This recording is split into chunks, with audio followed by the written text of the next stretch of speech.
పూర్తి వివరాలు చూసే ముందు మా ఛానల్ ని సబ్స్క్రైబ్ చేయడం మర్చిపోకండి. శ్రీ గురుభ్యో నమః. శ్రీ మహాసరస్వత్యై నమః. ఓం నమః శివాయ. నారాయణ శాస్త్రి ఆస్ట్రాలజీ ఛానల్ వీక్షిస్తున్నటువంటి ప్రేక్షక మహాశీలకు స్వాగతం, సుస్వాగతం.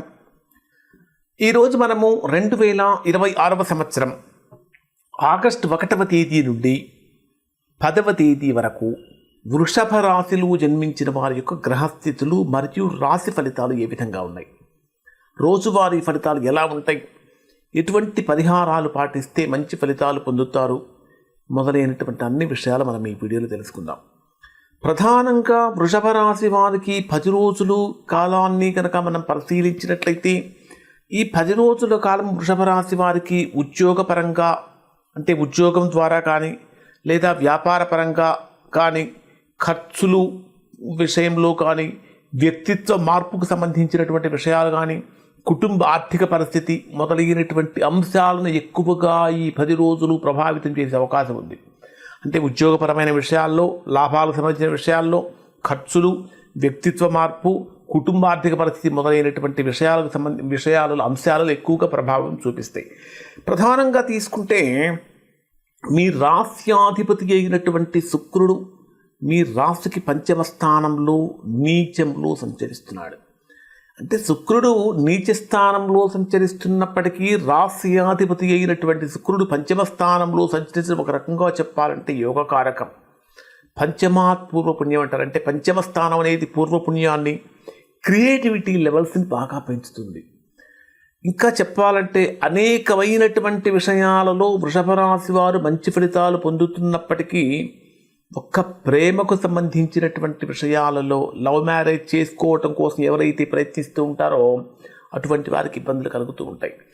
మీ జన్మరాశికి 2వ స్థానంలో ధనస్థానంలో సంచరించేటటువంటి కుజుడు యొక్క ప్రభావాన్ని కనుక, అంటే మిథున రాశిలో కుజుడు సంచరిస్తున్నాడు, మిథున రాశిలో సంచరించేటటువంటి కుజుడు యొక్క ప్రభావాన్ని కనుక పరిశీలిస్తే ఇది మీ ధన ప్రవాహం పైన ఎక్కువగా ప్రభావం చూపిస్తుంది. అంటే ఆదాయం కోసం ప్రయత్నం పెంచినా మీరు మాట్లాడేటటువంటి మాటల వల్ల ఆర్థికంగా లేదా కుటుంబపరంగా సమస్యలు రావచ్చు. వాక్స్థానంలో సంచరించేటటువంటి కుజుడు యొక్క ప్రభావం కారణం చేత ఆర్థికపరమైనటువంటి విషయాలలో కానీ కుటుంబపరమైనటువంటి విషయాలలో కానీ ఖచ్చితంగా సమస్యలు వచ్చే అవకాశాలు ఉంటాయి. కాబట్టి మాట్లాడే మాట చాలా జాగ్రత్తగా ఉండాలి.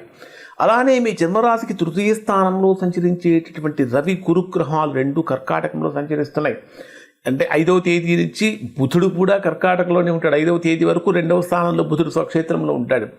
ఈ రవి గురు గ్రహాలు కర్కాటక రాశిలో సంచరించేటటువంటి సమయంలో అసలు 3వ స్థానం అంటేనే కమ్యూనికేషన్కి, పబ్లిక్ రిలేషన్స్కి, సోదరులకి సంబంధించినటువంటి స్థానం. ఈ 2 గ్రహాలు 3వ స్థానంలో సంచరిస్తున్నటువంటి కారణం చేత కమ్యూనికేషన్, ప్రయాణాలు, సోదరులు, స్వప్రయత్నాల వల్ల కొత్త విషయాలు నేర్చుకునే అవకాశం కలుగుతూ ఉంటుంది. ఇతరులకు సలహాలు ఇస్తూ ఉంటారు. సాధ్యమైనంత వరకు ఇతరులకు సలహాలు ఇవ్వటం ఆపేయండి. ఆధ్యాత్మిక విద్య లేదా సంబంధిత ప్రయోజనాలు కలుగుతాయి. అంటే ఎవరైనా మీ దగ్గరకు వచ్చి మీ సహాయం, మీ సలహా కావాలని అడిగితేనే సలహా ఇవ్వండి తప్ప, అంటే వాళ్ళు అడగకుండానే మీరు కనుక సలహా ఇచ్చినట్లయితే తద్వారా మీ విలువ కొద్దిగా తగ్గే అవకాశం ఉంటుంది. అలానే 5వ స్థానంలో సంచరించేటటువంటి శుక్రుడి యొక్క ప్రభావం కారణం చేత ప్రేమ పరంగా కానీ, క్రియేటివిటీలో కానీ, పిల్లల యొక్క విద్య విషయంలో కానీ, ముఖ్యంగా చెప్పాలంటే ఊహాశక్తి విషయాలలో అనుకూలత పెరుగుతూ ఉంటుంది. ప్రేమ సంబంధాలలో అధికమైనటువంటి విశ్లేషణ, ముఖ్యంగా అనుమానం తగ్గించుకోవాలి.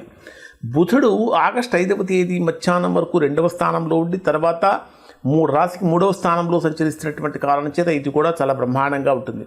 ప్రధానంగా 10వ స్థానంలో సంచరించేటటువంటి రాహువు యొక్క ప్రభావం కారణం చేత ఉద్యోగ రంగంలో ఉన్నటువంటి వారికి అసాధారణమైన అవకాశాలు కూడా వస్తాయి. అదే సమయంలో కెరియర్ వైజ్గా తీసుకుంటే కొంచెం అయోమయం, ఆకస్మికమైన మార్పులు అనేవి ఖచ్చితంగా కనిపిస్తూ ఉంటాయి. ప్రధానంగా 4వ స్థానంలో సంచరించే కేతువు యొక్క ప్రభావం కారణం చేత కూడా మనస్సులో ఉన్నటువంటి ప్రశాంతత కొద్దిగా తగ్గుతుంది. శని 11వ స్థానంలో ఉండటం వల్ల లాభాలు అనేటటువంటివి ఆలస్యంగా వచ్చినా స్థిరంగా ఉంటాయి. మరి డే వైజ్గా పరిశీలిస్తే వృషభ రాశి వారికి ఏ విధంగా ఉంటుందంటే ఆగస్టు 1వ తేదీ ఉదయం నుంచి 2వ తేదీ సాయంత్రం అంటే మధ్యాహ్నం 3:45 వరకు ఉండేటటువంటి ఈ సమయంలో ఉద్యోగపరంగా, కెరీర్ పరంగా, పదవులు, బాధ్యతలు వీటి మీదనే మీ ఫోకస్ అంతా ఎక్కువగా ఉంటుంది. మీ పనిని ఉన్నతాధికారులు చక్కగా చాలా డీప్గా అబ్జర్వ్ చేసే అవకాశాలు ఉంటాయి. ఉద్యోగంలో కొత్త బాధ్యతలు కూడా వస్తూ ఉంటాయి. వ్యాపారస్తులకు ముఖ్యమైనటువంటి నిర్ణయాలు తీసుకోవాల్సిన అవసరం కూడా ఉంటుంది. కానీ రాహు యొక్క ప్రభావం కారణం చేత తొందరగా ఉద్యోగ మార్పు లేదా పెద్ద పెద్ద నిర్ణయాలు మాత్రము తీసుకోవద్దు. మీకు కనిపించే ప్రతి అవకాశం నిజంగా మంచిదేనా కాదా అనేటటువంటి లోతైన విశ్లేషణ చాలా అవసరము. ఖచ్చితంగా శనివారం రోజున శనిగ్రహానికి సంబంధించిన ప్రార్థన చేయటం చాలా మంచిది. ఉద్యోగంలో పెద్దలను గౌరవించడం కూడా చాలా మంచిది. ఇక 2వ తేదీ మధ్యాహ్నం 3:45 నుంచి అంటే ఆ తర్వాత ఈవినింగ్ అంటే 4వ తేదీ రాత్రి 9:50 వరకు ఉండేటటువంటి సమయంలో ఇది మీకు బ్రహ్మాండమైనటువంటి లాభాన్ని కలిగించేటటువంటి దశ అని చెప్పాలి. స్నేహితుల పరిచయాలు కానీ నెట్వర్క్ ద్వారా ప్రయోజనాలు కూడా కలుగుతూ ఉంటాయి. చాలా కాలంగా ఆగిపోయినటువంటి పని ముందుకు వెళ్తూ ఉంటుంది. ఆర్థికంగా తీసుకుంటే ఆశాజనకమైనటువంటి కాలంగా ఉంటుంది.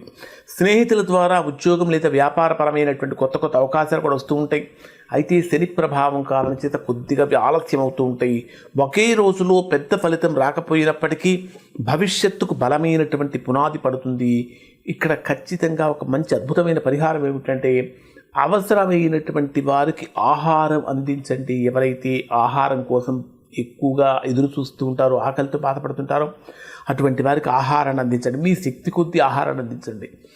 4వ తేదీ రాత్రి 9:50 నుంచి 6వ తేదీ రాత్రి 1:56 వరకు ఉండేటటువంటి సమయంలో ఇది మీకు కొద్దిగా ఇబ్బంది కలిగించేటటువంటి స్థానం. ఈ సమయంలో విపరీతంగా ఖర్చులు పెరుగుతూ ఉంటాయి. నిద్రలో కూడా అంతరాయం కలుగుతూ ఉంటుంది. మానసిక ఆలోచనలు, ఒంటరిగా ఉండాలనే భావన పెరుగుతుంది. విదేశీ సంబంధాలు, దూర ప్రయాణాలు లేదా ఆసుపత్రి ఖర్చులు, ఆధ్యాత్మికపరమైనటువంటి విషయాలకు సంబంధించినటువంటి విషయాల్లో ఎక్కువగా తర్జన పడుతూ ఉంటారు. అవసరం లేనటువంటి ఆన్లైన్ షాపింగ్, ఆకస్మిక కొనుగోళ్ల విషయాల్లో జాగ్రత్తగా ఉండాలి. ఈ సమయంలో ఇతరులకు మీ వ్యక్తిగత విషయాలు ఎక్కువగా చెప్పకండి. చెప్తే ఎక్కువ మోసపోయే అవకాశాలు ఉంటాయి. ఖచ్చితంగా మంగళవారం రోజున హనుమంతుడిని ధ్యానించడం చాలా మంచిది. 6వ తేదీ రాత్రి 1:56 నుంచి 9వ తేదీ ఉదయం 4:02 వరకు ఉండేటటువంటి సమయంలో ఇది మీకు ఒక రకంగా చెప్పాలంటే జన్మరాశిలో సంచరించేటటువంటి చంద్రుడి యొక్క ప్రభావం కారణం చేత అనేక అంశాల మీద మీ దృష్టి బాగా పెరుగుతుంది.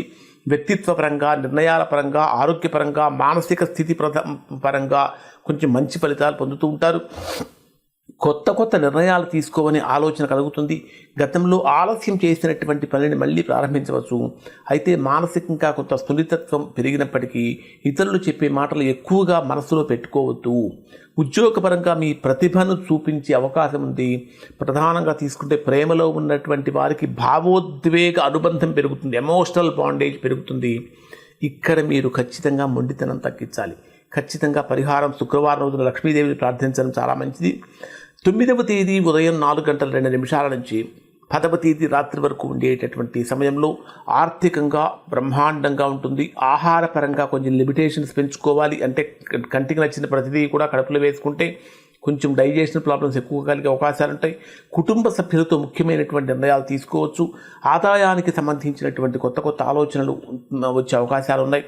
అయితే కుజుడి యొక్క ప్రభావం కారణం చేత మాటల్లో కఠినత్వం పెరుగుతుంది. మీరు నిజం చెప్పినా సరే చెప్పే విధానం కొద్దిగా సమస్యగా మారుతుంది.